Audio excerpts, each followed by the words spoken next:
dah kai bendera jak belau bakong ke kerja jak gebedah Abu Bureh gebedah Abu Ya Muda Wali gebedah Abu Hasan kung kali jak merempak ke Soekarno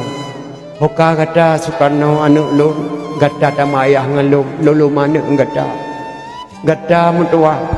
ku petibik dalam penjara Pulau Bangka Siptuh termasuk Jenderal Seriman Ikrung di Belanda long yang petibik ke Abu Bureh sehingga pula kekah Belanda katubit alangkah ku presiden kajak Aceh ka petapa ulama Aceh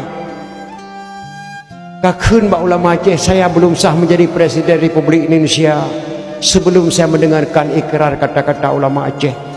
Abu Bureh gekleb ba Abu Hasan kung kali Abu Hasan kung kali gekleb ba Abu Yang Muda Wali gebedah Abu Yang Muda Wali Aceh Selatan gekun pada ini hari saya nyatakan Soekarno sah menjadi presiden Republik Indonesia. Klip Soekarno gua Abu Yang Muda Wali baru Jakarta dilantik presiden.